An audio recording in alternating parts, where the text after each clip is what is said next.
What's up, everybody? It's Reggie Williams, founder and CEO of Ambrosia for Heads. And with me, I have Jake Payne, our editor in chief. And together, this is our What's the Headline podcast.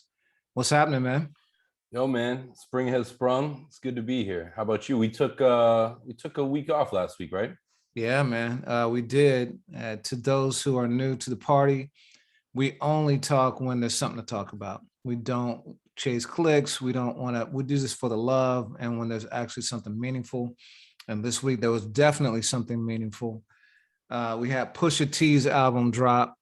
Pusha has been talking about this for a few months now, right? Saying it was going to be a masterpiece, album of the year. Yeah, longer than that. I mean, this is his first album in close to 4 years. And, shortly after Daytona, that was an album that earned him a Grammy nomination for Album of the Year. It felt like right around the time the pandemic started, Pusha let folks know that he was up to something. And more recently, you're right, did a press rollout, included a Hot Ones, which we covered on AFH. And, Pusha's never been shy about his confidence. And, I actually thought for a minute that this was going to be titled Album of the Year because that was kind of what he campaigned with. And in the end, he ended up, Black Milk years ago had used that title for something, but in the end, he settled with It's Almost Dry. Word. I want to ask this, but I want to wait until we're done talking about it. But let's remember to talk about whether or not we think he delivered on that promise. Word. Yeah. Yeah. So what's going on? Like, how's your week been generally? My week has been a little bit crazy. I was on the road a bit this week, traveling. For me, I'm one of those folks that likes, not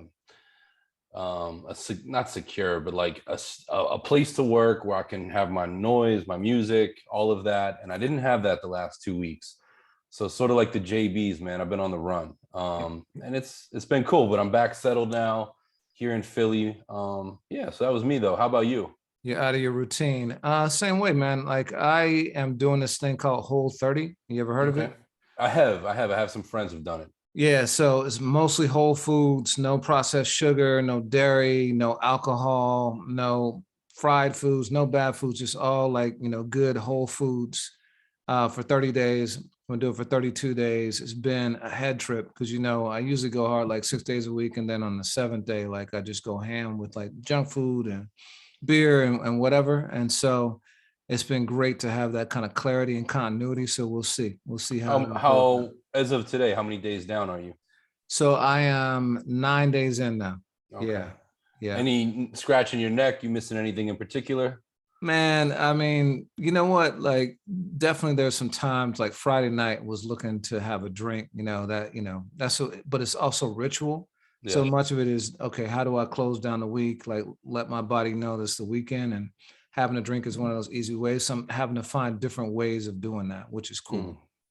It's interesting. We've covered a lot of this on AFH over the years, but a lot of, the folks that we look up to in hip hop music and culture have, altered their lifestyles. They'll take periods of time of sobriety or periods of time where, they'll go vegan or, only like you said, foods that aren't processed. It's interesting. And I love the fact that those conversations are going public because the same way artists can influence you to do something that's not so healthy, it's cool to see that kind of discourse happening right now. Yeah, man. A lot of the artists we talk about who have thrived in their 40s, I think fit into that category, who had a lifestyle change. You can see it physically, you can hear it in the music, like the clarity they have. Royce being an obvious one. Looks great, sounds great, he's put out his best work. Master Ace is another one. We had the pleasure, or I had the pleasure of sitting down with him and talking to him about his album. You remember what? Brooklyn Story with Marco Brooklyn Polo. Story, phenomenal. Both he and Marco Polo, and that was great, man. But he had a full lifestyle change like that too. So anybody out there, if you're thinking about it, highly recommend it. Like the clarity it brings is pretty awesome. Yeah, absolutely, man. I do some work with Questlove and Fonte, and both of them are two guys who, came into the pandemic one way and came out another, weight loss, dietary changes, just mental health.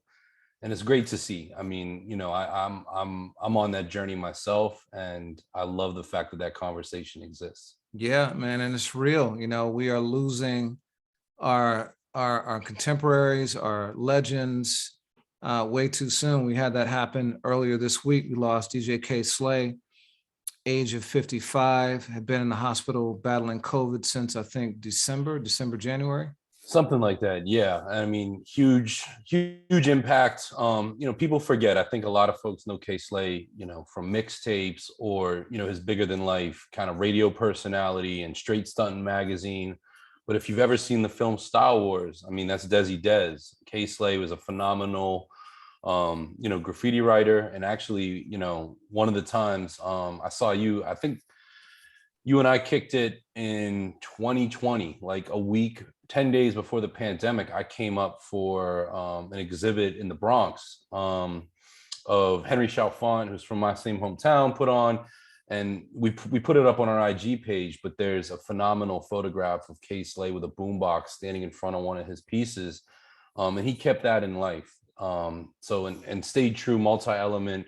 Just RIP to K Slay. That story was really sad, and that so many people are kind of adhering to the narrative that, you know, COVID is over, we're moving on. That was a stark reminder that we all got to be careful and take care of each other. Yeah, man, a true embodiment of the culture, all aspects of it, kept himself relevant over time, you know, from graph to mixtapes to DJing on the radio to later on the last few years putting out compilation albums, you know, like Khaled, like Flex, like K Slay has put out for the underground, for the independent artists in particular, and, you know, had these really incredible like multi-artist tracks, and he 50 kept deep, expanding 100 deep. Yeah, exactly. The last one I think was 100 deep, which was incredible. But pretty much all AFH artists, like, you know, every lyricist you can think of was on that track. Pretty incredible. So Yeah, legacy. and what I admire too about K Slay is, you know, on that track 100 deep, he's got Grandmaster Caz, he's got Melly Mel, he has Ice-T. I think Como D is on there, and on the same track is, you know, Locksmith, you know, another artist that he went to the mat for, my song. Like K Slay, one of the things that you and I have always tried to do with AFH is bridge the generations, have a meeting ground where folks that have different entry points of hip hop can get along, share culture, exchange discourse. And K Slay did that with his Street Sweepers label and projects. And you're absolutely right. And, you know, early in his career, he was front and center for the Nas and Jay-Z beef, you know, breaking joints like Ether. But it's cool, for as much as there's that, and he was the quote unquote drama king, you gotta say what this guy did for the culture on a positive level, which he did until the day he passed, man. Absolutely, man. We know how hard it is to get artists on a track, and so to get 100 artists shows the ultimate respect that he had from people in hip hop. So rest in peace to him. You know, condolences to his family, friends, all of us fans. Yeah, big loss. Absolutely, man. So on a positive note, you know, going back to Pusha's album dropped on Friday. It's Almost Dry. So the album, he's had an interview with Rolling Stone, and he explained the album title. He said, "I'm always creating a masterpiece, and in the creation of that, in terms of painting, you end up telling people while they're waiting on it, it's almost dry, because they're always asking, when will it be done?" He said also, and you have to wait on masterpieces. Also in drug culture, a lot of times you'll have people waiting on the product and it's not dry yet. You can come get it when it's dry. So, you know, Pusha always with the double entendres and the metaphors, like super dope. The cool thing about this album is that it was produced by Pharrell and Kanye West primarily. You know, Kanye had some assistance here and there. But Pusha said on the Breakfast Club that he made this album his personal verses between Ye and Pharrell. He said that he got tons of tracks from each one. He picked the best 6 from each one and basically like made it his own verses. So Jake and I were talking this week, and we decided we're going to review the album, but we're going to review it in the context of that statement too, and talk about, you know, who won this battle between Ye and Pharrell in terms of the beats while we're talking about the album. Let me begin there and ask you a question, just for a barometer of taste. You know, between those two producers, given their impacts, and obviously, Pharrell's career as a producer starts a few years before Ye in terms of credits, at least. Did you have, I mean, just based on taste, we haven't pressed play on the album yet. Do you have a favorite between those two? Yeah, man, it's hard because Kanye has been responsible for some of my favorite beats of all time in hip hop. Huge fan of the Black album and what he did on that album. I love his first album. My Beautiful Dark Twisted Fantasy is probably in my top 20 of all time albums. Graduation, Late Registration. Like I love Kanye as an artist and as a producer, especially. And in particular, like Donda has grown on me. I've spoken about that. It's grown on me a bit, like more over the last several months. But when it comes to Pharrell transcends hip hop for me. Pharrell is one of my favorite producers of all time. I put him probably top three. For me, it's Jimmy Jam and Terry Lewis, probably number one. Dr. Dre is probably number two for me. The number three is Pharrell, and particularly the Neptunes. Like that whole sound for me was incredible. And even though it was such a specific sound that as we listen back in time is endemic to an era and maybe even dated to some degree, if you're being honest about it, the way he's evolved his career in the 2010s and beyond is amazing too, with Happy, and Get Lucky, and what's the song that you love? The one with the heavy drums on it. Something's got like an. You talking about the Diddy song that never made the album with exactly. Damn, I want to call it because I got it like that, but it's not. It starts with the same Schoolie D Saturday Night. Yeah, I love that. You're you absolutely love right. that Yeah, song. You love that song. And Migos, yeah. like Pharrell has been on a 20-year run now. And I got a fun story. So I went to this Video Music Awards after party that Puff did. I think it was like 2003 or so. Puff had sent out the invitations and he said, fellas, get your cuts, freshen up, ladies, get your waxings, and he said like, no jeans. This is all strictly high fashion. I mean, Dior and Gucci and, Louis, whatever it might be. So I get to the party and I'm wearing a tux, fresh out of the VMAs, the whole nine. And Carson Daly is standing in line. And Carson Daly, for those listeners who don't know, is a former host of TRL. It's the 106 in Park of MTV. And he was standing there and he had three friends with him, right? And his friends had on jeans. And so the bouncer was like, hey, you can come in, Carson, but your friends can't. And he's like, do you know who I am? I'm Carson Daly. He said, yeah, cool. Like, but your friends can't come. You can come in, but your friends can't come in. So Carson, storms off, says, fine, I'm out of here. A few minutes later, I saw him walk back in without his friend, right? And so everyone in there is dressed to the nines. And there's this moment where I see this dude in a trucker hat and a t-shirt and some like cargo shorts. And you know who I'm talking about, right? Pharrell was the only dude in there who broke dress code, but he was also like, there was like a 10-song straight medley of just Neptunes produced hits. He was the hottest dude in music, period. And so that's Pharrell for me. That's a long way of saying that if it's between Pharrell and Ye, I'm team Pharrell, but I'm gonna try and be objective for this. How about you? Interesting. I agree with everything that you said. I would not put the Neptunes in my top three. I'm more of a sample-based guy. Not that Dre isn't, but and I know you went in all of music, including Jimmy and Terry. I remember where I was, the first time I started paying attention to the Neptunes. They had I think it was a Mace record called Looking at You, and it came out on MTV, and like that sound was so distinct. And then they did Super Thug with Nori, and obviously the ODB stuff and Khalees and different things. And I like that, but I've always been I've always preferred sample-based hip hop.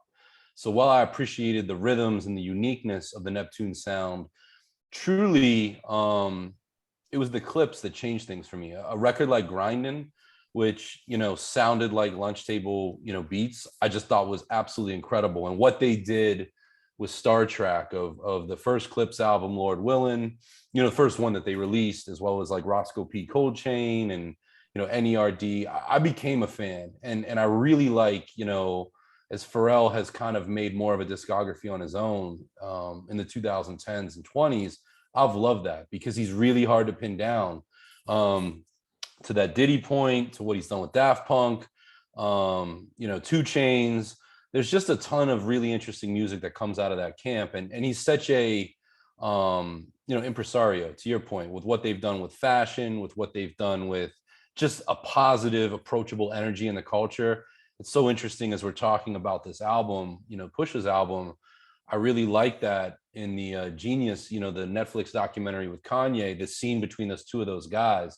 And as Kanye is looking for validation in his way in the industry, the way that Pharrell treats him at that time, it's just a cool moment in time because boom, you know, fast forward damn near 20 years, you got these guys squaring off on this album, which, like you said, is modeled after a Verzuz, you know, at least in Pusha's mind.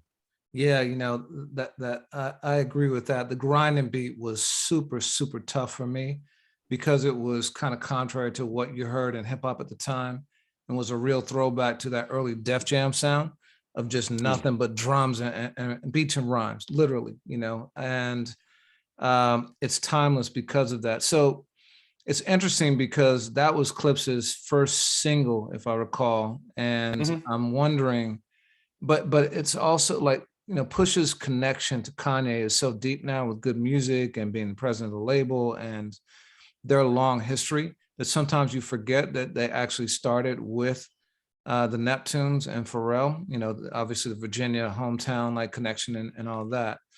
So putting this album aside before we get into it, let's make the question more specific. Which version of Pusha have you liked more in the past? You know, Pusha with Kanye or Pusha with Pharrell?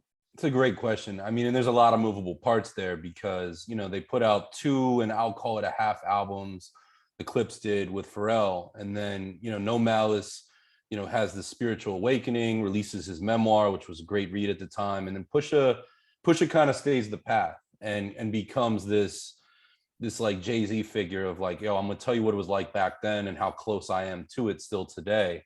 And I prefer that. I really thought around 2000, like the 2000s were the Clips and Neptunes.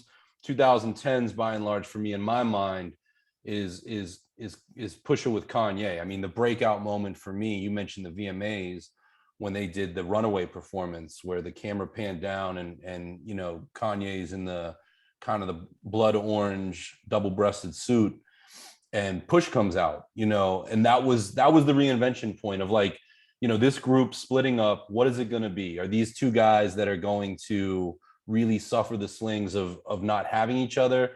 And instead, Push's career goes into overdrive, and it coincides with, you know, him really kind of using Drake's star power and attacking it, kind of being the opposition to what Drake represented.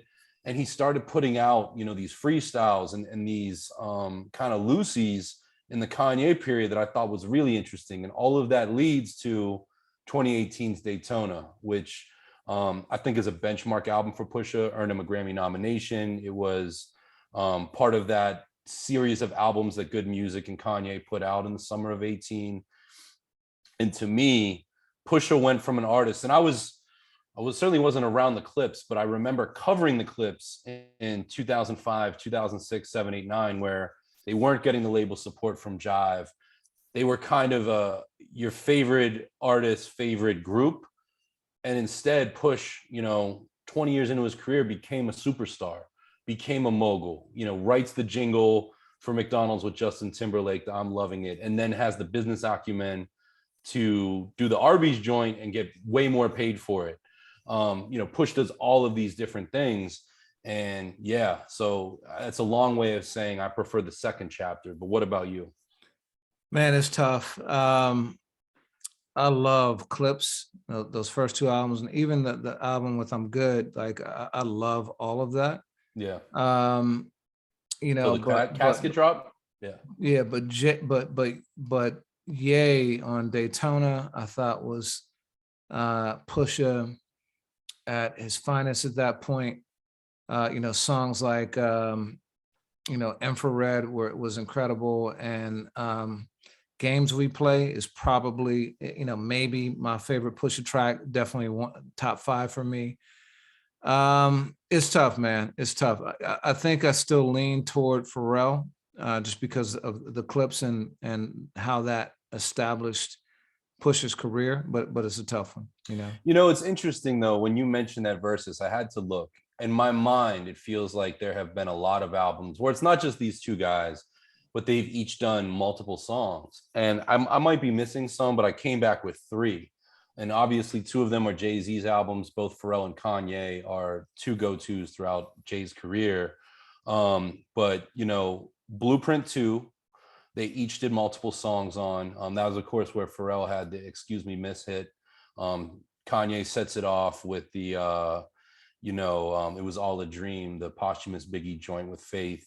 And he also had O2 Bonnie and Clyde. They both did multiple joints on the Black album, which you alluded to a moment ago. And then, Pusha's kind of breakout, what feels like his real solo debut album.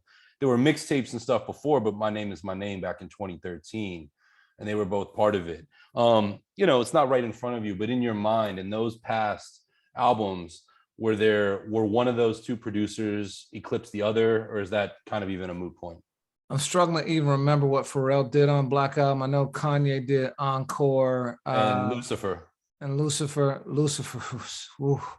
was like, that was rugged. What did Pharrell do on that?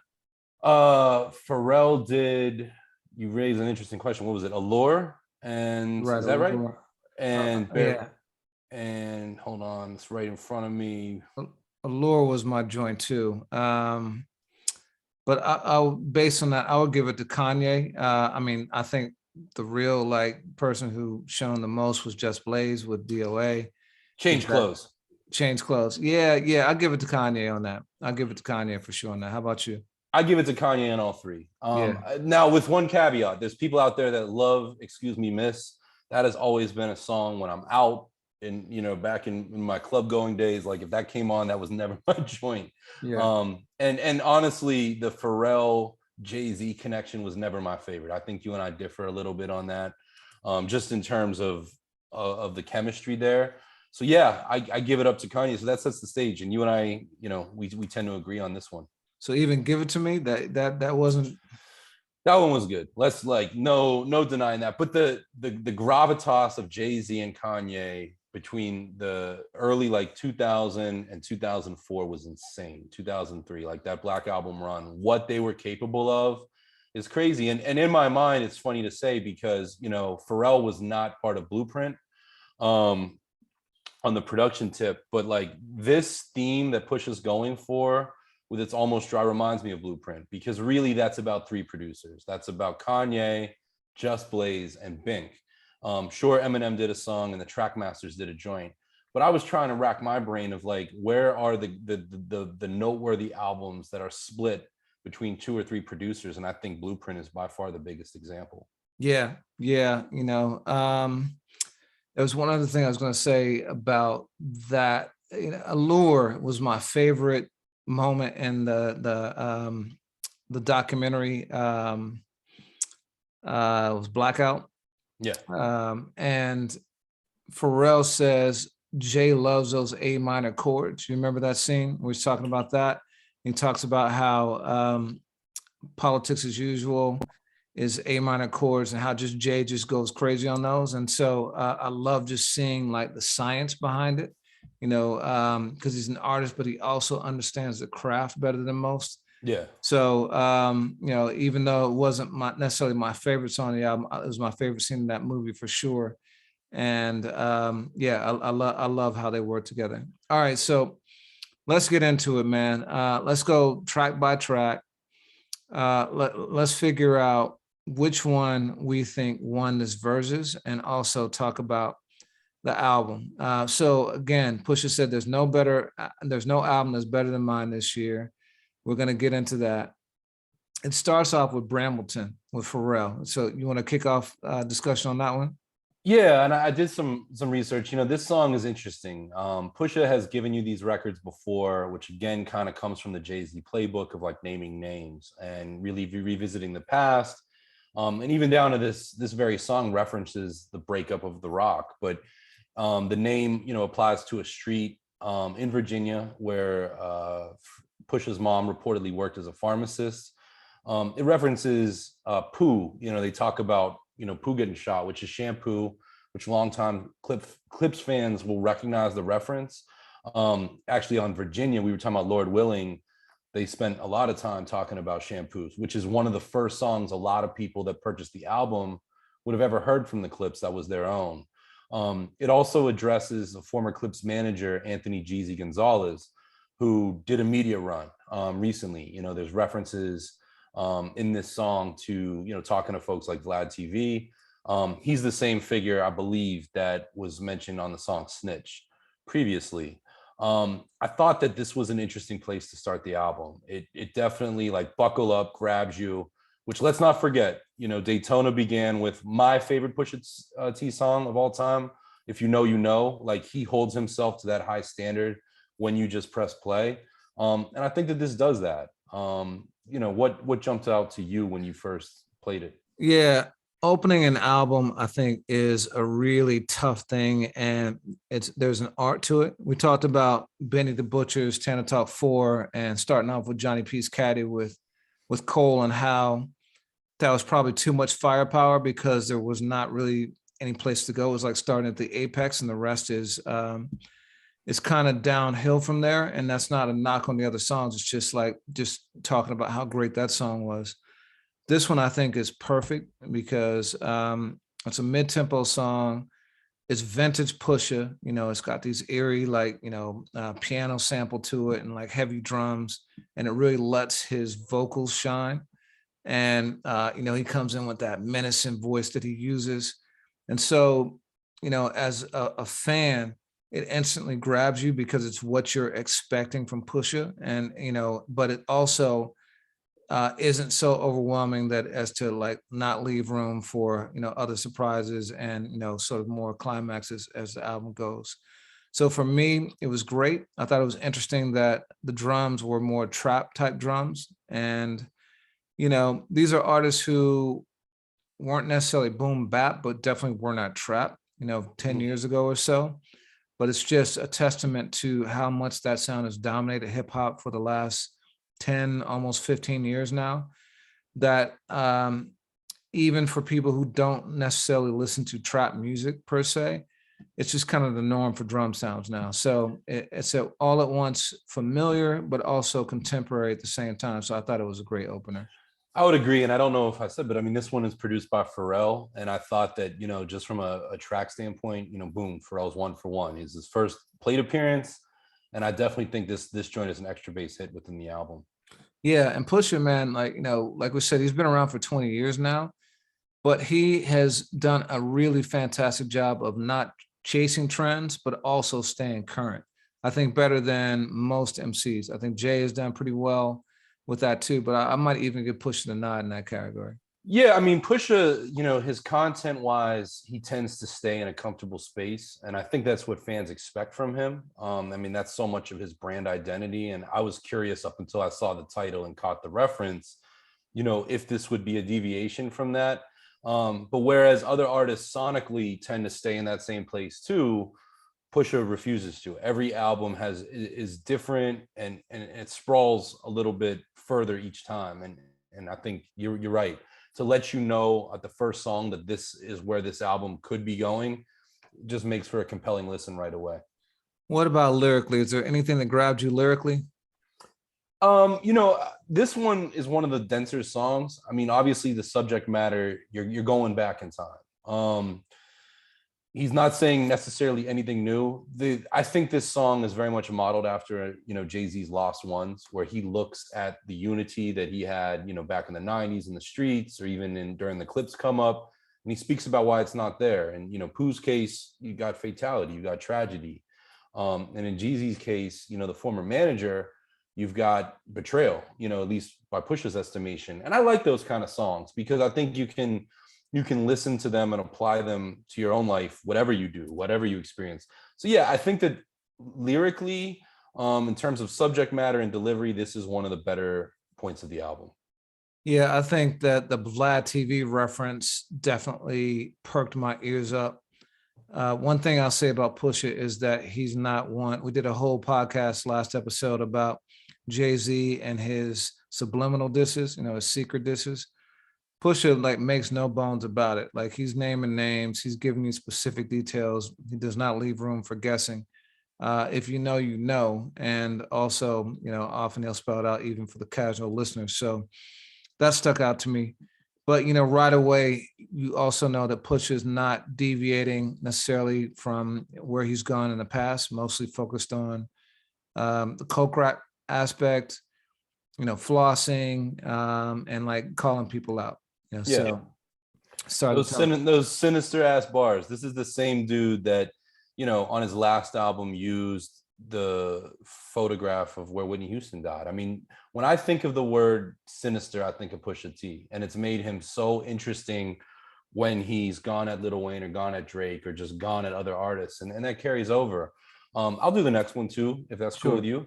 The next song is Let the Smokers Shine the Coupes, which is the perfect segue to what I'm talking about. I mean, obviously, this is one of those, like, I'm going to take you back to being in a place where there's, users and abusers around, and contrast that with wealth of like, yo, I got this coupe. Hey, you want to make a few dollars? You want to make something shine it? Personally, I think this might be the best beat of the album. It's provided by Pharrell, and I hope I'm saying this right, with OG Volta, who appears a few different places on the album. But this one is just, it has that energy and that sound to it, and it is very different than the Pharrell that we got with Push early in his career with Clips. In terms of its content, for me, I thought it's pretty textbook. I mean, you can look at a title like that, know that it's Pusha T, and get a pretty good idea of what you're getting. The thing that I thought was interesting too, I was doing some reading, and Shaheem Reed, 25-year veteran hip hop journalist, he had reported that this song was based on Glaciers of Ice by Raekwon, and kind of capturing that Raekwon and RZA battery. And I think that's interesting too, because one of the things that, Kanye did with those albums like Daytona is he asked artists to bring in albums that inspire them, and they kind of use that as a model to build off of. And this is obviously Pharrell, but if you know that and you play those songs back to back, well, they don't necessarily sound the same. You can hear the element and make the connection. At least I could. Yeah, man. Shout out to Shaheem. I worked with him for a while when I was at MTV. Saw him not too long ago for the first time in quite a while at the Video Music Box premiere party that they did for the Mass Appeal documentary honoring Uncle Ralph, which, by the way, if people haven't caught that, is phenomenal. The second installment of their documentary series on hip hop reaching 50 just came out on Thursday. I think it's called Insane in the Brain. Cypress Hill documentary, also dope. But yeah, man, this one, another banger for Pharrell for me. He's 2 for 2 in my book. I don't have much to add. I like the beat, and lyrically, just kind of more of the same themes that we've heard. But yeah, this is a strong 1-2 punch for the opening for me. Yeah. Now, next up is Dreamin' of the Past, and this is Kanye's entry to the album. This one to me, I'm gonna. You mentioned the last one as being, like Raekwon's Glaciers of Ice, Ray and RZA. I'm gonna say this is reminiscent of Otis to me in a few ways. This is kind of Ye's almost like Otis Part 2 for me. So, on Otis, he flipped a Otis Redding sample, and he used the sample, the vocal sample, throughout the entire track. It wasn't just the hook. It was also during the actual verse, which was different than what we typically hear. Typically, you hear the sample, either as part of the chorus or like intro or whatever it might be. And this one, he flips a classic Donny Hathaway vocal, and he uses it throughout the entire song, not just the chorus. But in this case, it's actually, I found it to be very distracting. I thought the sample was very, very high in the mix. I thought it was hard to hear Pusha, and it was almost cluttered in that there was so much going on. when you hear Ye say the refrain, interestingly, he drops the vocal sample there, but he pushes it back up when Push's verse comes on. You know, Ye did this on Nas's album Nasir too, with Cop Shot the Kid with Slick Rick, which on the first listen was cool, first couple listens, but then after a while became kind of grating to me just because it's just so repetitive and so dominant on the track. And for me, it was the first kind of miss on the album. You know, I think it would have worked much better if it was just a hook and not something that was just throughout the entire thing. So for me, I got it still as Pharrell 2, Kanye Zip in my book. But how about you? Yeah, I'll begin by saying the same score. Actually, our scores are very similar as it pertains to this album. This one, yeah, I was disappointed in. I do believe you can sample the same thing in hip hop. I mean, especially in the 80s with those James Brown records, or in the early 90s with Parliament Funkadelic. You got a lot of artists that are doing the same thing. You mentioned the sample, very popular live version by Donny Hathaway. It's the same sample Nate Fox used for Juice with Chance the Rapper. Same sample they couldn't clear to bring that to the DSPs. And when you listen to that, it took me a long time to realize what it was. And I thought they really freaked the funk out of the beat. And that was a breakthrough moment for me, and just being a fan of Chance. Kanye's Kanye, and coming to this, I expected more. He's used this technique before. I don't know that I got the Otis attempt point that you're making. You know, this kind of reminded me a little bit of Let the Sunshine In, when he flipped that for Most Def back in the day, or, you know, but it just lacks that chutzpah. And oddly enough, you know, I had read that this was something Kanye had made for himself originally for Donda. It even appeared in one of the early track listing iterations of that album, and Pusha reportedly begged for the beat. That being said, I didn't think that, you know, it quite measures up.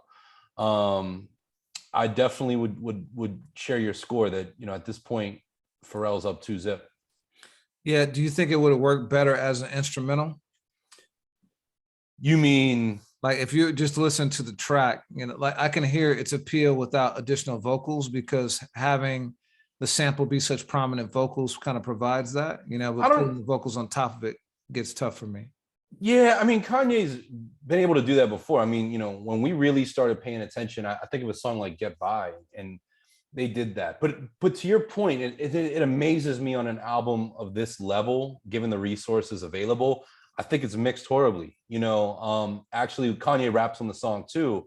And when you listen in the car, and those are car speakers, we're not talking about studio, you hear him come in higher, at a higher volume. The chorus, a point you just made, Reggie, is super distracting. This one's just kind of cacophonous. And I look at that and I'm like, I saw them really trying to hit that pocket. You know, again, Kanye did something like this with a Talib Kweli mixtape joint, All the Lonely People. And they really let the record, you know, the chorus play like that through for the familiarity and to kind of channel a vibe. This one, I really thought was trying to do too much, and it just didn't measure up.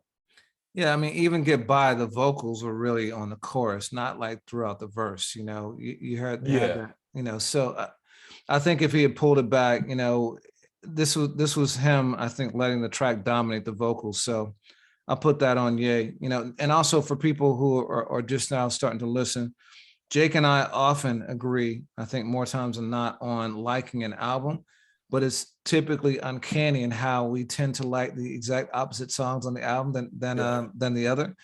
So if we're both scoring this the same way, then I'm thinking that there might be some universal truth here. But all right, cool. So next up, Neck and Wrist. So this was the second single from the album, I believe. First being Diet Coke.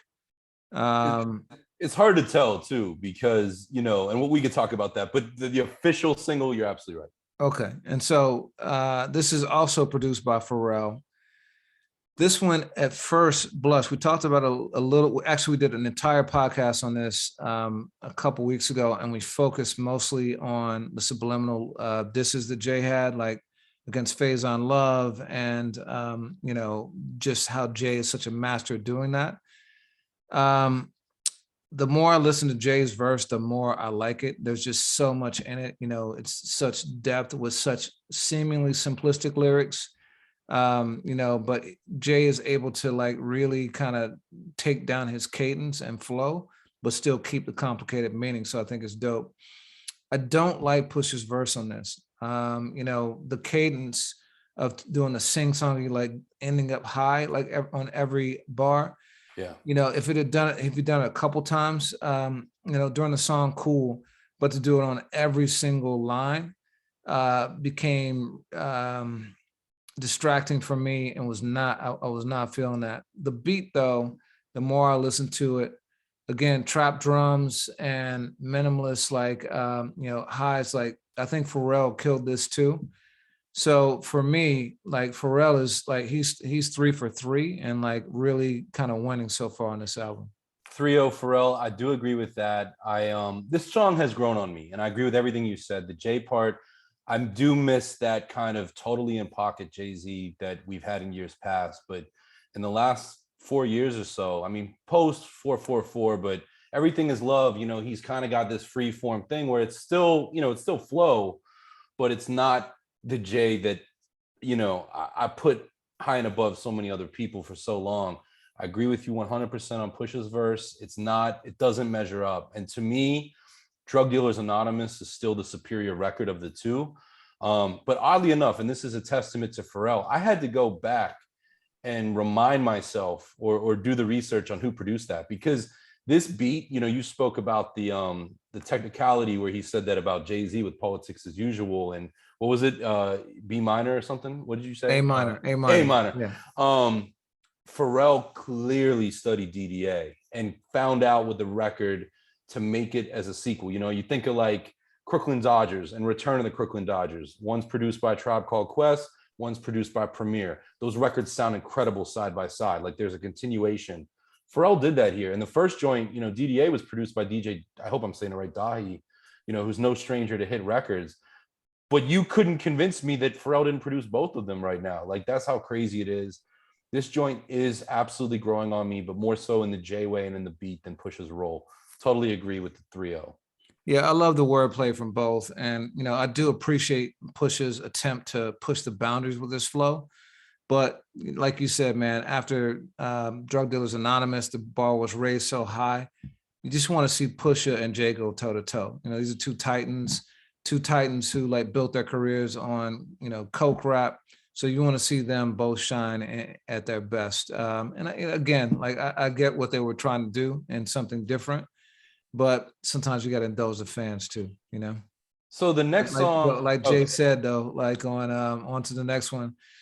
Brothers want my old sound, buy my old album. So there you go. And I play them all, man. Yeah. But the next one, is called Just So You Remember. It is a Kanye ensemble record. He produced it with FNZ and Boogs the Beast. Boogs is a person that was going to appear in a few different places on this album. I want to be careful about sample snitching. Obviously, I think mentioning the Donny Hathaway is safe, at least, as it pertains to this album. The next song, to heads that follow Quantum Projects or Soul Sides or maybe just know their trip hop. I don't love that term, but you know what I mean. This is a very familiar record, and it's laid out the same way that it was 20 years ago. This one bothered me. Like, there are so many times you can use a familiar sample or a loop and freak it. Case in point, Diamond D had, what was it with Busta Rhymes where he had New York shit, and DJ Scratch produced it. But Swizz got on the record and really freshened it up. And that was, Why Was My Brain, Diamond D and Stunts and Blunts. What was that joint? The freestyle. No, it's not freestyle. That's that shit. I know what you're talking about. Yeah, I get it. Yeah. But they took a loop exactly the same way, but they revived it. I went for mine. Thank you. This coffee isn't strong enough. But you can do that. And we've seen that other places in hip hop. But this was a time where I thought Kanye and the rest of the producers were incredibly lazy, especially when you're using the exact same portion of a vocal to tell a story in the record. I thought that this one, on a beat wise, was a bit of a letdown. And do you want to read what Pusha-T told Rolling Stone about the song? Yeah, you go ahead, take it. Cool. He said the title says it all, just so you remember. He said, I never want people to forget who they're dealing with. And, you know, it also was very important to him that there were no guests. It's just about him rap wise. He says, I'm the star of the show. Are you kidding me? That's why I made this song. So people have been watching me post pictures of my son for 20 months now, and they see me calm. But no, this song is about my mentality and mind state. I can tap back in whenever I'm ready and need to. And I think that's emblematic. You know, I think that obviously applies to the content when Pusha stretches back 20 years to talk about VA, but he will also do that. I think to your point about even tapping into trap sounds, at any given moment, Pusha can remind you that he is a top elite MC. And that's, you know, that's the case here. I don't fault Pusha on the record. I think that he really does his job. But I think when you think of an album that's pinned as a versus with two of the best producers in hip hop history, this one sonically is a letdown. So I like this song more than you did. You know, and I'm glad you put the reference in because it was killing me. I even went to who sampled, and it only had this song, and I knew that I'd heard it multiple times from an artist that I really loved. And so when you put that in, I was like, yep, there it is. And I knew what type of artist it was too. I just couldn't remember what the song was. So, but I like the sample, and Ye did what I was saying he should have done in the last song on this one, in that he actually let the vocals be the chorus instead of, like, you know, running it through the entire song. And so he let Pusha's vocals breathe. And I thought Pusha was just in like typical Pusha form. I thought he murdered the track. I thought it was Kanye's best beat so far. So for me, you know, I gave this one to Ye. I thought this one accomplished what it needed to do. So for me, I had it 3-1 after this. But the next song is Diet Coke. That was the first official single produced by Kanye and 88 Keys, who's like super dope. I think one of the most unsung producers in hip hop. This guy has been killing it for more than 20 years with like Black Star, and you know, he's done stuff for Kanye like Stay Up. He did stuff on No Church in the Wild. No Church in the Wild, and yeah. Also I think he did Murder to Excellence too. On Watch the Throne. You know, he's got songs on Donda. This guy has been just a killer on tracks for a long time. I'll tell you a funny story real quick about 88. Yeah. Justin Hunt, you know, part of the AFH family, he and I were, I think, you know, taking maybe the F train in New York one night with another coworker at the time. And we just happened to be on the train with 88 Keys. And I had spoken 88 a bunch on the phone. Justin knew 88. We said, what's up? And this was 2012, late 2012. And we asked 88, like, yo, man, where you headed? We're going to this party. Do you want to come with? He's like, oh, that sounds fun, but I'm going to work on Kid Cudi's album, whichever album it was at the time. And the third guy that was with us that didn't know 88, didn't know him from Adam, pun intended. He was like, yo, can we roll? And 88 was like, nah. And yeah, it was funny, man. We went on to have a really good night, man. And the funny thing is the album that I think he was working on didn't come out for some time. But to everything you said, you know, phenomenal producer. Interestingly enough, you know, this song was on an 88 beat tape 18 years ago. Oh, that's crazy. Yeah, and oddly enough, you know, 88, who I made my joke, but he put out one of the best concept albums of the last 15 years, The Death of Adam, you know, all about, you know, sex and loss of innocence and just general kind of lust and temptation. He, you know, he had been working on a concept project called The Makings of Crack Cocaine. And this beat, you know, at least before Kanye added whatever elements to it, was part of that, which I love. You know, we hear that time and time again of just like things that are sitting around that ultimately find their moment. And Diet Coke is that. That's dope. 88 is managed by a really good friend of mine, one of my real close friends for like 25 years now, Daniel Glogauer. So I spent quite a bit of time with him. One of the nicest, most humble dudes in the world. So I'm sure when he told your guy, nah, he can't come, he did it in a nice way instead of like, nah, dummy. Like, but yeah, so this is my favorite song on the album. And it begs the question, you know, now that you said that, as to who's responsible for what. I will admit that I was lukewarm to it when it first came out. but for me, it's gotten better with every listen, just like um, Next and Risk does too, but this one, I think Pusha just shines lyrically. The structure is really interesting for me in that the chorus, if you can even call it that, is prolonged. It's almost like it sounds like a first verse, but then Pusha like goes into a different cadence after that, and that cadence, if you want to call it the first verse or second verse, he eases into, I think, his most murderous flow in the entire album. It just so is in pocket with the beat. And it's like the Pusher that I love. And but then he repeats it again and then goes to the second verse. So, this one for me is like, but I got to keep listening, because even as I listen to it today, there are songs that I might like as much too. And this is the kind of album that I think will open up over time. Now, I've probably listened to it like 8 times since Friday. I purposefully listen to it at different day parts and on different days to try and like receive it differently. I've listened to it on headphones. I've listened to it on an open speaker. I've listened in my car. I've really tried to do what I can to experience it in different ways. And this song, man, is tough for me. But what were your thoughts? And I got a 3-2 Pharrell, by the way, now. Yeah, okay, cool. And we differ in one. I didn't give Kanye the point on the last round. So what would my total be? 3-1 if you give him a point on this one. Okay, and I do, Okay. and shout out to 88. So I'm at 3-1. I really like what you said. There were 3 singles of this album. One of them we were not told was part of this album, and we'll get to that in a second. I like this song so much more in the context of the album than I did on just a standalone single. And maybe that was Pusha T's, rollout. Does it ever cost an album when you're talking large? And a lot of artists do that these days of, I got the best album you've ever heard. This is the album of the year. So your expectations are pretty lofty. This is a really good joint. And I appreciate it where it sits in the album. I keep playing it. And it's totally a song that would have fit on Daytona. Like to me, I might be inclined to put this on Daytona and take Infrared off, which I know you said you're a fan of. But it fits the aesthetic climb and evolution of Pusha T really well, which again is just crazy to me that it happens on an 18-year-old beat. Yeah, and it does not sound 18 years old to me at all. It sounds very contemporary.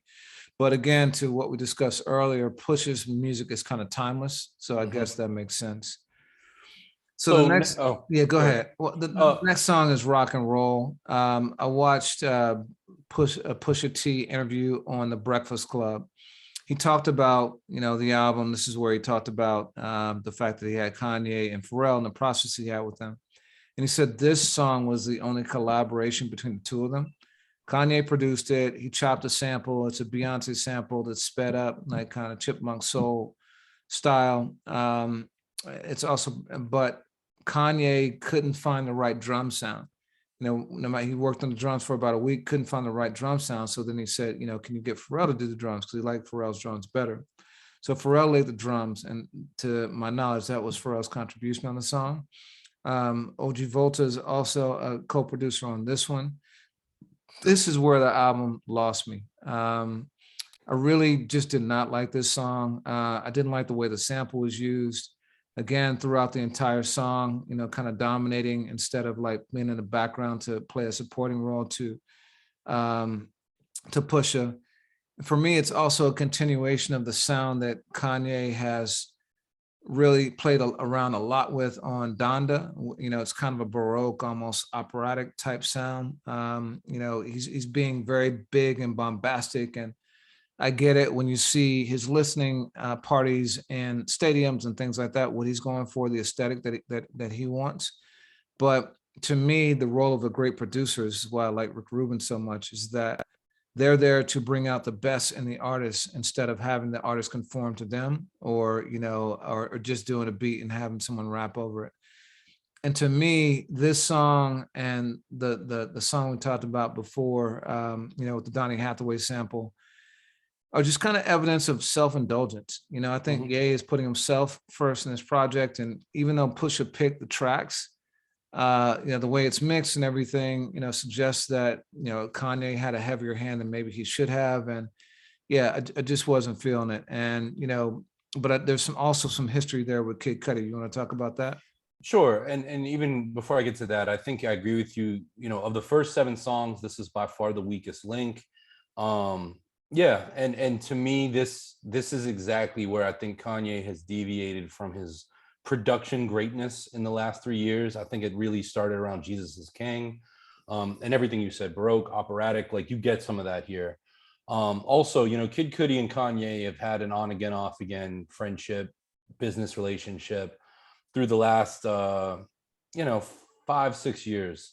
And Cudi has announced that this is the last time he and Kanye will ever work together, and that it was recorded before they're falling out. Obviously for somebody else's album where Cudi's beyond clearances with that, presumably. I asked myself if I cared. Do you? I don't. I Yeah. don't. The music is the music. Yeah, I will always respect Kid Cudi. I think he is a pioneer of a melodic, evocative sound that has dominated, rap music for the last 12 to 13 years. I think his debut album in 2019 was one of the best albums put out that year. I think it was incredibly original. That being said, I love what Cudi's done for Kanye albums. I think on his own albums, Kanye's production has been less interesting to me. I think, Cudi works with other people that I find to be far more capable of enhancing his sound than Ye. And this one, I just generally, that doesn't mean anything to me. And perhaps a song like Rock and Roll is exactly why. But yeah, I thought this one was weak. And also, Kanye on the song sounds incredibly hoarse and raspy. And I know everything he does is deliberate, especially right now. Obviously, the man is going through a lot of things, at home and his personal life. And I think he leans into that raw emotion. But in this case, I don't think that having a scratched out voice like that adds anything to the song. If anything, it just feels, for again, a big budget album that's been touted as AOTY, I don't want those kind of things in there. That's just me personally, maybe. Yeah, so it's still 3-2 Pharrell in my book, 3-1 Pharrell in your book. So that brings us to the next song, Call My Bluff, another Pharrell joint. This is now, so as Kanye is stumbling, Pharrell is now just in his bag, right? Mhm. And he goes to a sound that to me is reminiscent of Hell Hath No Fury era Pharrell and Neptune's. To me, it seems like Pharrell has approached this with a strategy. To your point about Neck and Wrist being reminiscent of Drug Dealers Anonymous, he is going back to highlights and push his career and creating contemporary versions of those songs with this. And so, again, Push's flow is a bit sing-songy on this, especially on the hook, not as much as on Neck and Wrist. And I'm wondering if that's Pharrell vocal coaching, because Pharrell, I think, does play a part in that. But I appreciate Pusha diversifying his flow. There's one line though that caught my attention in this one, and he said, "Sometimes I wish my fan base was more like J. Cole's." So let me ask you, what do you think he meant by that? What is J. Cole's fan base, and what do you think Pusha's fan base is? I mean, I think J. Cole, has just kind of the everyday folks fan base of like, you got, college students, college graduates, people paying mortgages, doing this. That could be one. I'll shoot another one to you. I mean, I'm curious if J. Cole, and I say this again as a white dude, has a blacker fan base. Recently it came up in the Hot Ones interview where one of the demographics that really saved Pusha T's career was a term that I'd never heard before that Push used, clipsters. These kind of hipsters that really latched on to pitchfork reviews and idolized the Clips through things like Hell Hath No Fury, when the group was critically lauded but commercially so I wonder, it could be either of those two things, because oftentimes, like I've seen, you and I've been to J. Cole concerts together. There's a really diverse crowd, and at a time when hip hop audiences can be whiter and whiter, maybe it's that, maybe it's also just like a spectrum of people. But those are two big opinions. What do you think? That's interesting. If that's it, if that's what he's saying, then I appreciate that take. I had a more cynical view in that I heard him saying, because he does coke rap, he thinks he raps for D-boys. And I just, to your point, don't think that's true. Maybe there's some segment of that, but I think to your point, he's much more of a college radio, pitchfork type audience type rapper, whereas Cole is across the entire spectrum. It reminds me of when Jay rapped on Moment of Clarity, and we got a lot of Black Album references in this podcast, but he said, if skills, soul, truth be told, I'd probably be lyrically Talib Kweli. Truthfully, I wanted to rhyme like common sense, but I did 5 mil. I ain't been rhyming like common sense. And in that, Jay is clearly saying that he wished that his lyricism could be commercial, but he has to take it down to another point we've been talking about in order to have that commercial appeal, even though he does maintain his cleverness. But Cole, never dumbs down his lyrics. Cole is like a lyrical monster, and I think he went even harder than most times on the off season. He will definitely spread out sonically and do trap beats and things like that in order to keep the sound contemporaneous, but contemporary. But I think that Cole's fan base is much bigger than Pusha's too. When you talk streams and sales and things like that. So maybe that could be it too. But I just don't see Pusha being self-deprecatory like that, which is why I have a hard time believing either of those interpretations. I definitely I support you on the Black Album, reference. I think that throughout this album, I think Pusha studied his kind of North Stars. I think Jay is absolutely one of them. And there's multiple places, whether you want to talk about that blueprint approach of 2 producers or 3 producers, the Lost Ones connection to this. Absolutely. I think that he does that. And I think he's done that throughout his career. And Jay is one of the people that Push can openly say I look up to, especially at a point when they're, 2+ collaborations deep. Yeah, absolutely. So in my book, I got it 4-2 Pharrell, and for you it's 4-1 Pharrell. It's 4-1, and I didn't speak on it. I think this is one of the best beats on the album. Not my favorite, but probably my second favorite. I think that Pharrell again just does it, and you articulated it so well. I liked it on that. But when you made the connection to Hell Hath No Fury, that nails it. And a lot of people, will say that is one of the best Neptunes produced albums. That was a benchmark for the Clips. Didn't have the hit power of Lord Willing. But yeah, good spot. I totally subscribe to that. Word. Next up is Interesting. So this is the joint Scrape It Off, a Pharrell production. You spoke earlier about Pusha with trap drums and kind of evolving with times. We've seen it a few times recently. Nas did it with King's Disease. Pusha is he's working with some of the movers and shakers of today. In this case, he gets Lil Uzi Vert from Philly and Don Tolliver. And on paper, when the track list to this album released, I was I just kind of didn't think much of it. In the end, I think that this is a really interesting song that's very well executed. It's catchy, and especially in the case of Uzi, I think he shows why he's an MC, and I'll say MC, not rapper, that's worth checking for. He really rises to the occasion on this one. Yeah. Go ahead. Yeah. I would say this is probably my second favorite song on the album, and it's one of those that could eventually maybe become my favorite. I think it's a great beat. The hook is great. It's instantly catchy. To your point, Uzi really surprised me with his lyricism on this. We've seen this with Trippie Redd and XXXTentacion when these rappers are labeled as SoundCloud rappers or like Denzel Curry, mumble rappers. A lot of these dudes can spit, man, really, really spit. Slump God. So Uzi rapped on this, and I thought it was dope. His flow to me was reminiscent of 2010's Wiz. Taylor Alderdice just came out on DSPs this week too. Great mixtape, but that Wiz, around the time of Black and Yellow and things like that, just real cool, laid back. And it's interesting to hear him without auto-tune. So yeah, everything about the song won for me. I have it as 5-2. Pharrell, Kanye, you got it as 5-1. Just a straight trouncing at this point. Yeah, man. I'll do the next one too. This is Hear Me Clearly. This is another Ye ensemble. Again with Bugs the Beast. This one is also with two cats, Lucas Stars and Ty Mind. Interestingly enough, just some context, low key, who, I've known for some years, definitely insider in the culture, tweeted that this was originally supposed to include Nas.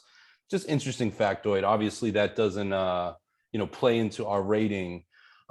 This is the song that I kind of was alluding to earlier. This came out between Neck and Wrist, well, between Diet Coke and Neck and Wrist.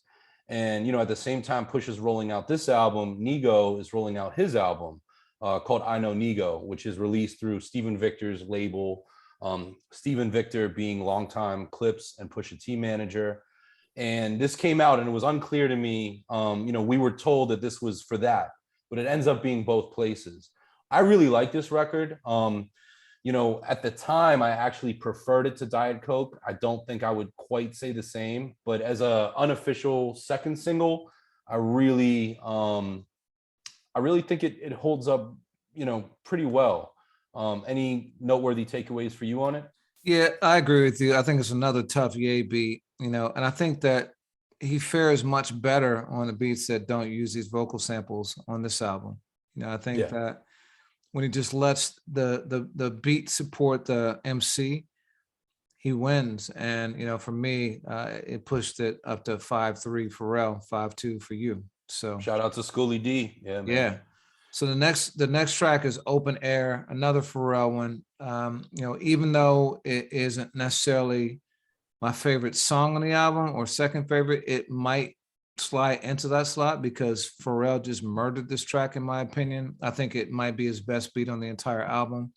And again, he just pulls out that vintage Pusha, the Pusha that, is just gonna murder a beat. And for me, this one was just, there's not a whole bunch to say except just I think it's a great one. And got it to 6-3 Pharrell for me. Yeah, 6-2 for me. All right, bring us home. Cool. So the last one is I Pray for You. And this one is featuring Malice. Notably, it is not No Malice, Malice being his brother from Clips, who took on the moniker of No Malice after he retired from the Clips. Malice became very religious and kind of renounced the lifestyle that Clips have rapped about and potentially lived and all that stuff. And so he has done some things on his own as No Malice as well and put out like more spiritual rap. He and Pusha have reunited a few times over the years, but it is a rare occurrence.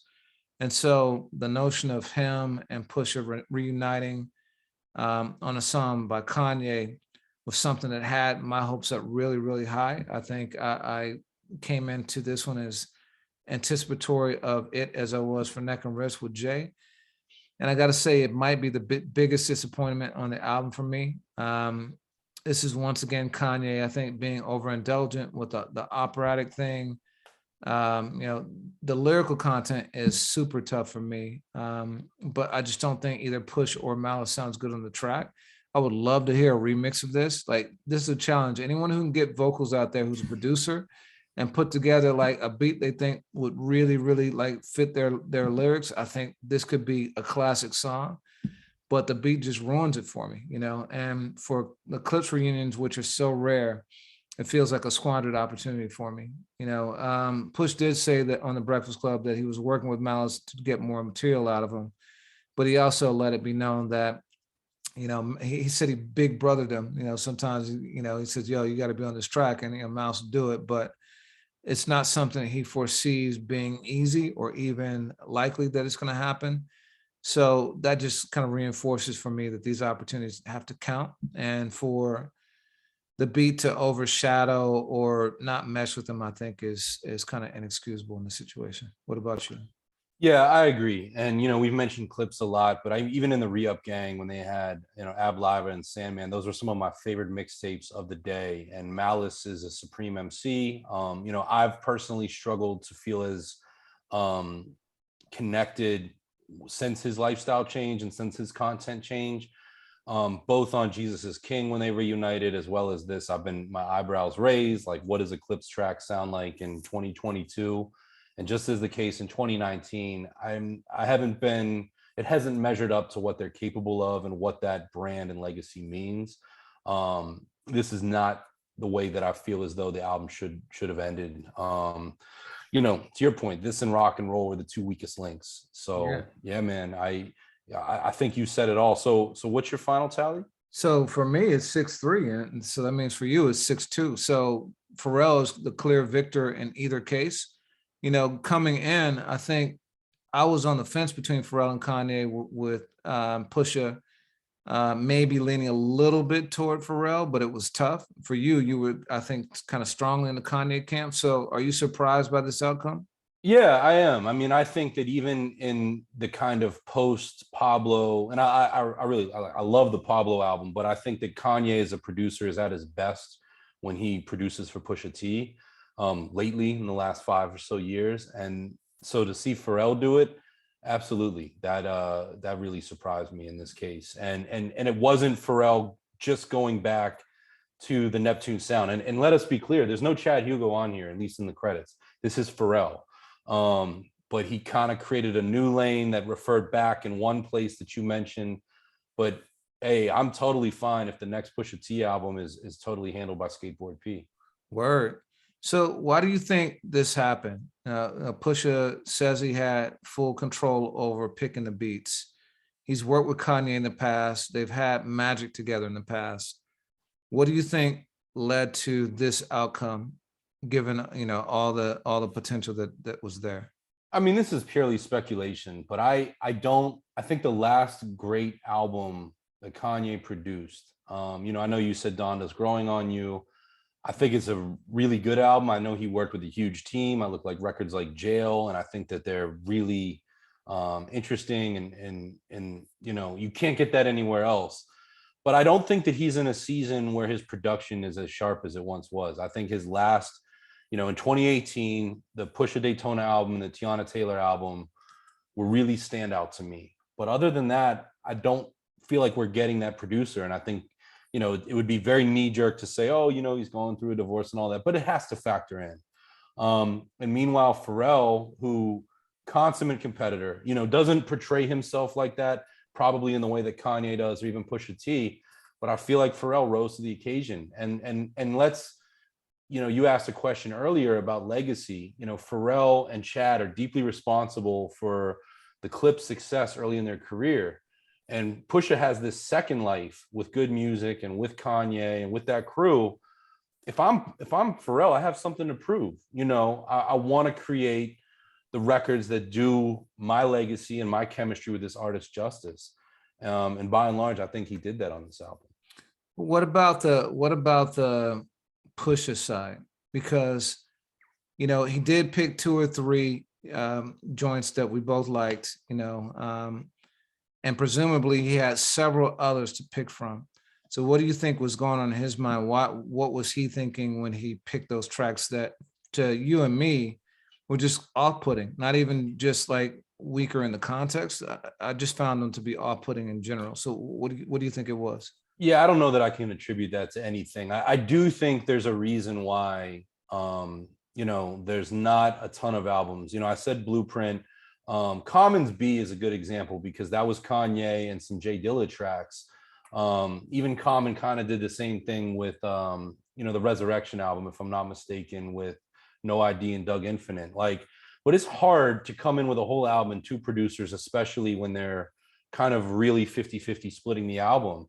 And although, Kanye and Pharrell are 2 of the best, I would have to imagine that that's going to create some spots that could be disjointed, even though they worked together on one song.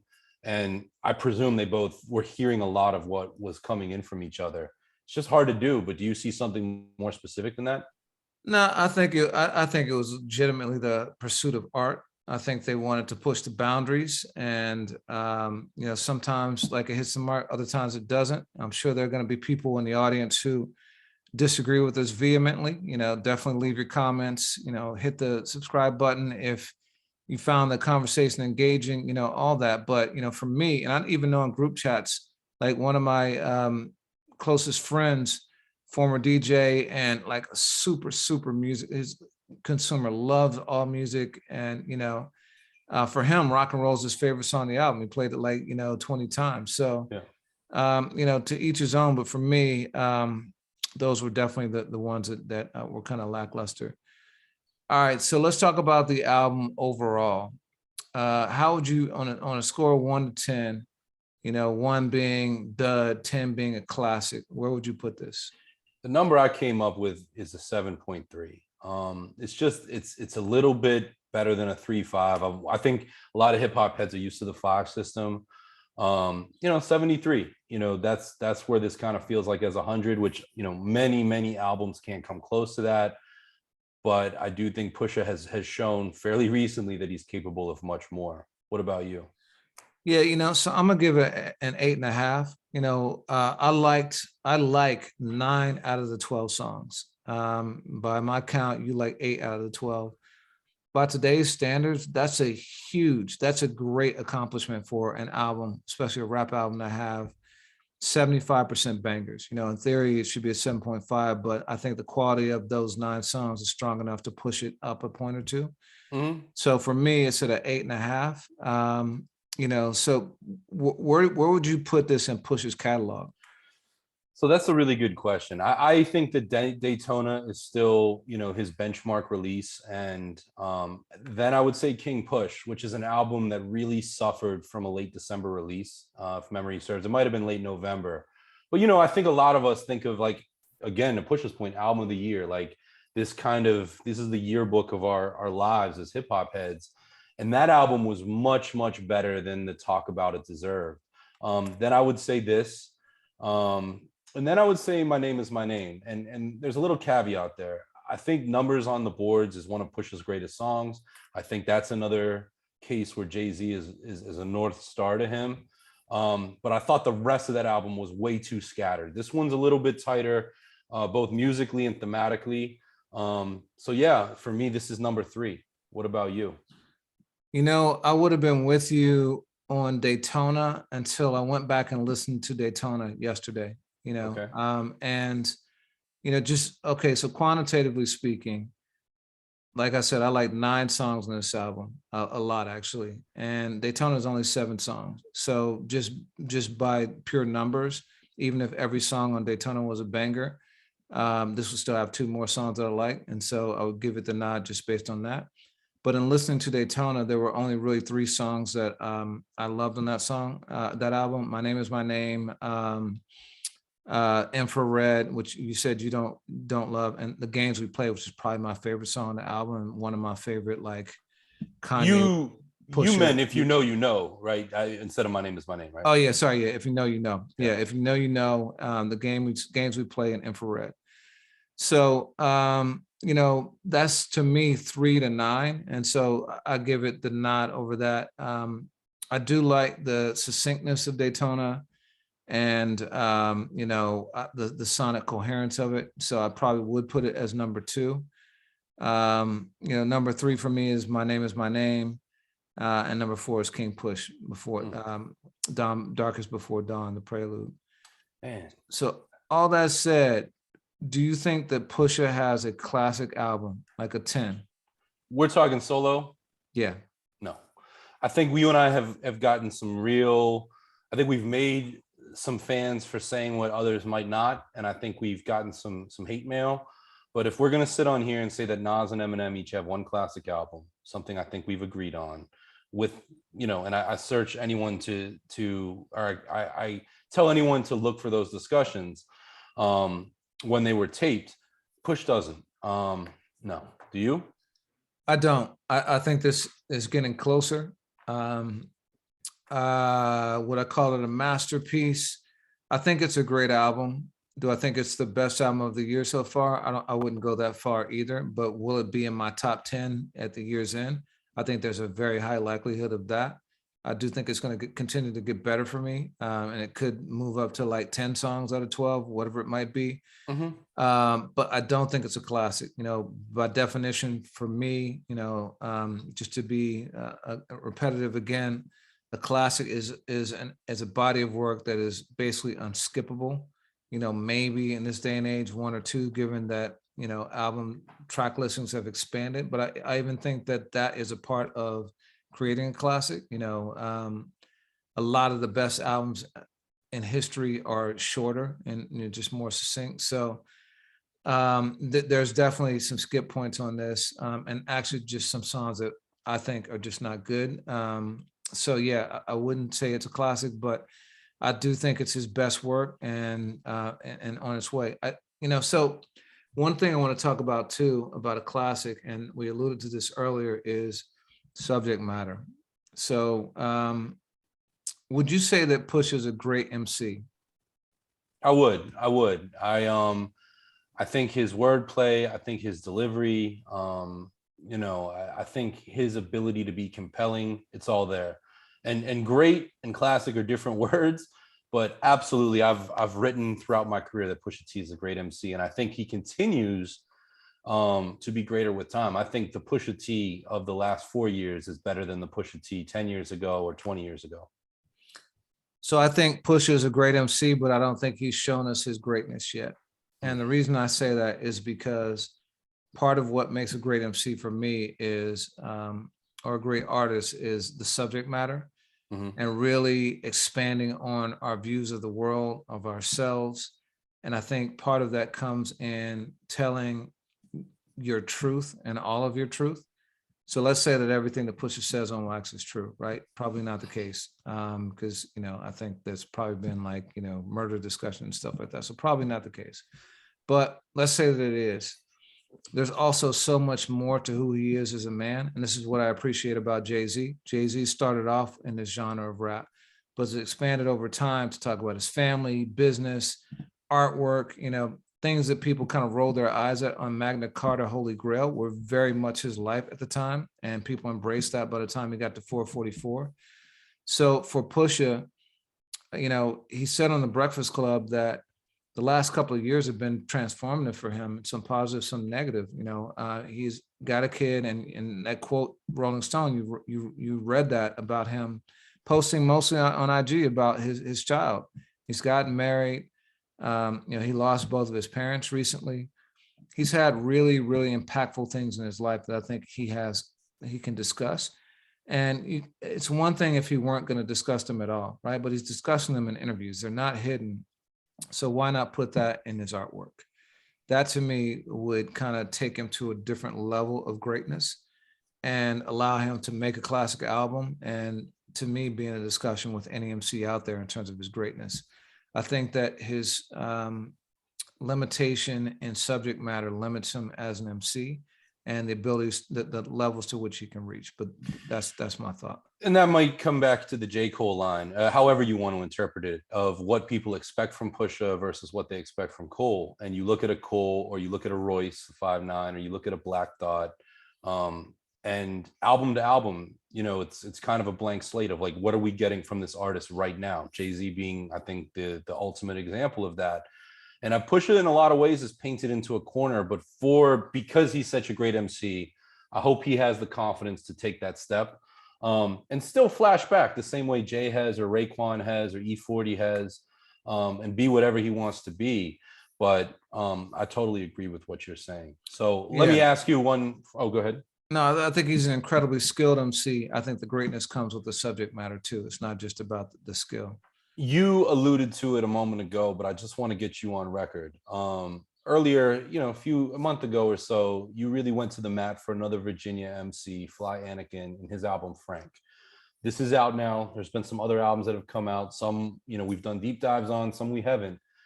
Is this your album of the year thus far? No, it's not. It's not. There are, I think, a few albums that I like better than this so far. For me, I actually like the Cypress Hill album quite a bit. I think that is very, very strong. I like the Earth Gang album quite a bit. Incredibly diverse. I do like Fly Anakin quite a bit. Elzai and Georgia Ann is a great album too. I think I'd put all those albums in the Dreamville compilation, but often we kind of go back and forth on whether or not compilations qualify. But I think I might put each of those in the category. I will say though that as I continue to listen to this album, it could become that over the course of the year, just in listening to Diet Coke and Neck and Wrist, and and how they've opened up over time. I do think this is an album that's just going to get better and better. How about you? Yeah, I mean, I agree with everything you said. I'm still warming up to the Fly Anakin album, just on a taste level. I know it was here very early. It was the first big album that we discussed. Cordays from a Bird's Eye View is in the mix for me. Actually, Currency and Alchemist, The Continuance, is an album that continues to open up to me over time, especially on the lyrical side. I mean, you know what you're getting with Alchemist. And also, I mean, I think the album that I went on record as saying was my favorite was Benny the Butcher's Tana Talk 4. And you and I recorded that podcast within 24 hours of that album releasing. In the case of Push, we're about 72 hours, somewhere in there, from it being out. I do have to say, there's definitely benefit to listening more and more. And well, Johnny P's Caddy, hands down, song of the year for me. Most incredible collaborate. Like, I love that record so much. I probably was a little bit strong on Benny for the same reasons we're talking about with Push. So it's kind of an open class. But yeah, it's interesting. All those albums you mentioned, the ones I added, they are from all the different corners of hip hop, sonically, content wise. So 2022 is going to be an interesting year. And this week, it just got a lot more interesting. Do you want to talk about that? Yeah, it got way, way, way more interesting. We've all been teased and have been anxious about the arrival of Kendrick Lamar's album. There have been a lot of false starts. There was a tweet last year from Top Dog, the owner of Top Dog Entertainment, saying the wait is over. Everyone assumed that was Kendrick, given, the wild speculation and anticipation of his album. It turned out it was for Isaiah Rashad. Kendrick himself and Family Ties in his rap said that, be patient, brother, like, music is coming soon. We thought that the November festival in Vegas, I forget the name of it, but because Kendrick was going to be headlining that, we thought there'd be new music for that. We thought that with the Super Bowl performance, that was a perfect opportunity for Kendrick to drop. And every single time we've been met with disappointment. And then this week, out of nowhere, Kendrick responds on Twitter to a fan who said Kendrick Lamar is officially retired by dropping a link to oklamar.com. I think it's oklamar, but it's oklama.com. There had been a previous posting on that, one posting back in August. We did an entire podcast around this, where he announced that his next album would be his final album on TDE. We wondered about the timing of that. We thought that maybe that's because the album was going to drop too. But instead, what we got was the Family Ties video with Kendrick and Baby Keem, and Kendrick very proudly and strongly waving the PG Lang flag. And I believe this might be a PG Lang affiliated site. But so that was the announcement that was on the site at the time. And this week with the tweet, they put a link to the site again. It had a new folder, and there was not even, I don't think, a title of the folder. It was just a black folder. Clicked it, and there was a letter saying that his new album was coming. Mr. Morale and the Big Steppers, right? Is coming on May 13th. I will note that it's Friday the 13th, and there's nothing that Kendrick does that is not strategic and intentional. We all know that Damn was released on Good Friday. There was a lot of speculation that a second album was coming on Easter. For 2 weeks, people were buzzing about it, and we had a very strong hand in cracking the code that Damn was effectively 2 albums meant to be played forward and backward and producing different meanings depending on how you played it. That article's on our site, still, I think, our biggest to date. So Friday the 13th, that album comes out. I thought it was interesting that Kendrick said that there is no other official source of information about this album except for that website. That means no news articles, no social media from TDE or anyone else. I thought that was a powerful statement. He is completely controlling his own narrative. But and we don't know anything else. Traditionally Kendrick, when he comes out with an album, will release a single, at least the last few times, within 2 to 3 weeks before. The last couple albums have been the new iterations of the Heart series that he has. I think he's up to part 4 before, right? No, he's this would be done part 4. 4. He's So done I 4, don't right? even. Yeah. Do you even know what happened on Tuesday? No, what else happened on Tuesday? So site comes out Monday, the announcements is made, everything Yeah. you just said. And on Tuesday, the link on okay Lamar, the site you're talking about had a page called The Heart with 400 folders on it. And if you clicked on any one of them, they all went to 404 errors, which everyone that's used the internet knows the frustration. Folder number 327 was blacked out. So at any day now, Kendrick Lamar presumably is going to release the 5th installment of The Heart. Right. And I don't know about you, I was dead tired Thursday night, went to bed early, but I set my alarm to get up at 12:01 to see if that in fact happened, especially with Pusha. I mean, they've worked together, but Kendrick has never been shy about inserting himself like a batarang into the, rap discourse. It hasn't happened yet, but literally as we're talking right now, that could be updated. So something, again, like Kendrick is so supreme at making hip hop fans excited. 327, you wonder, is that 10, or 3275, 12? Is that 12? 3 plus 2 plus 7 is 12. Is it, so the song is coming the day before? Is it 5 and 7? So May 7th.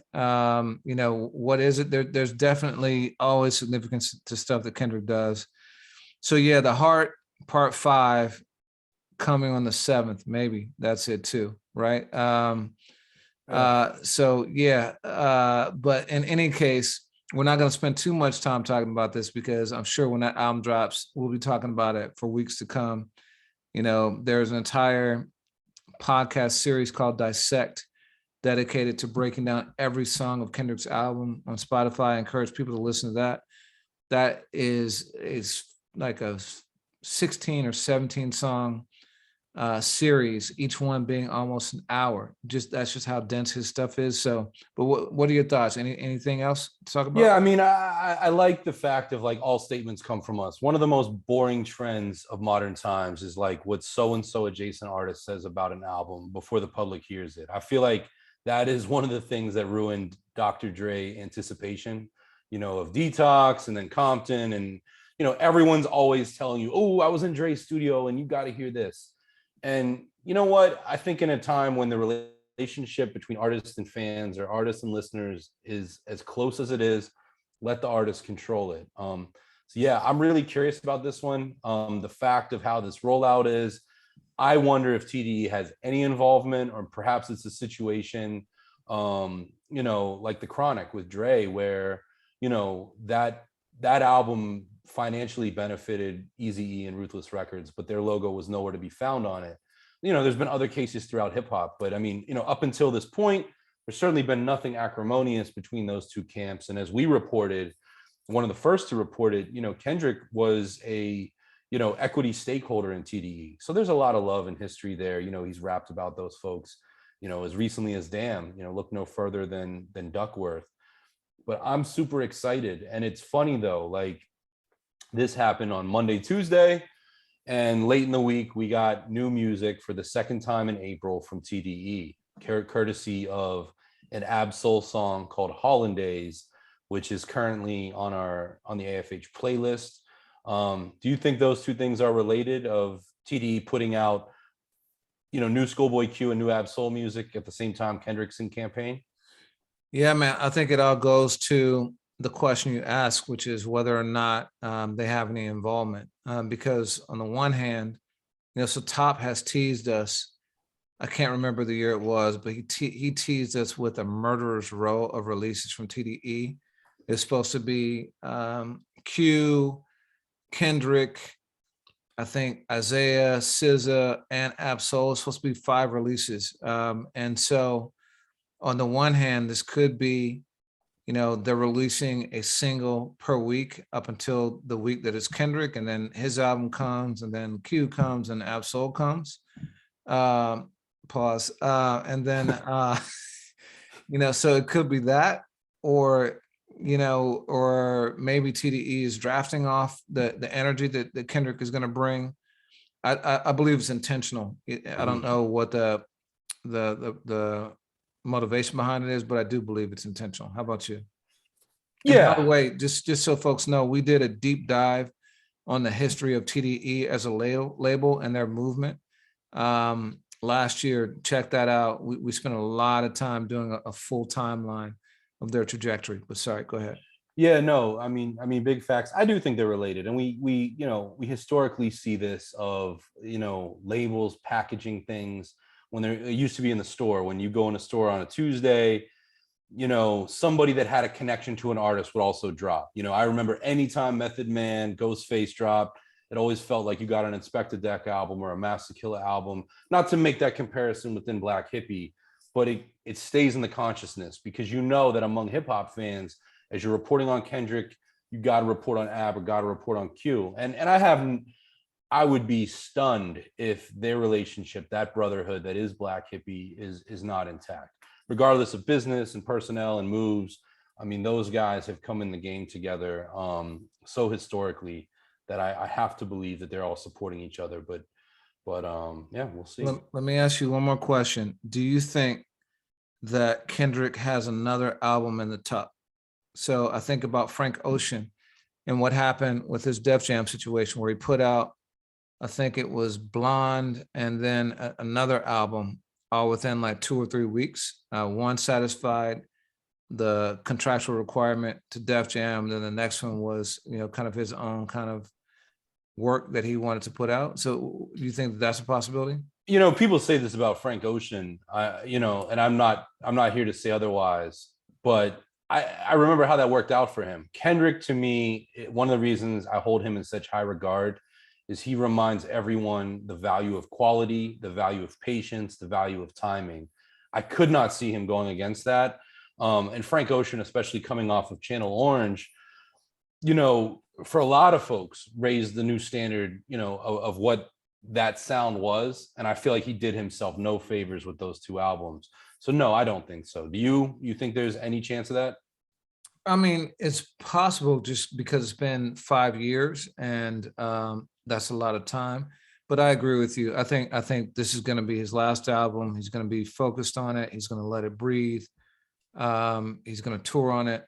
I do think we're going to get a next album sooner than 5 years, though. I think the next one may come in a year or 2. I think the PG Lang album is going to be very different than this album too. So we'll see. Yeah, I hope so. So there's one other piece of news that I want to go over, and this happens every year, it seems like, but the Library of Congress recording registry, which is they take 25 recordings every year and that they deem noteworthy. So you and I were talking about the word classic. What belongs in the library of the US, and of things that are recorded as sound. It can be speeches, it can be songs, it can be albums. Since 2002, hip hop has joined that party with albums and songs. We have, I'll say, in 2002 it was Grandmaster Flash and the Furious Five's The Message, the song you and I both hold in the highest. 2 years later, it was Public Enemy's Fear of a Black Planet. Not Even It Takes a Nation of Millions. Interesting choice, but I would say, a classic album in its own right. 2009, Tupac's Dear Mama enters. 2010, De La Soul's debut, 3 Feet High and Rising. The next year, 2011, Sugar Hill Gang's Rapper's Delight goes in. In 2014, and this is where AFH started reporting it, Lauryn Hill's Miseducation album entered. 2016, NWA Straight Outta Compton. Not unsurprisingly, it coincided, 1 year after the Straight Outta Compton film. 2017, Run DMC's Raising Hell, album we've talked a lot about today. In 2018, Jay-Z's Blueprint went. In 2019, it was The Chronic.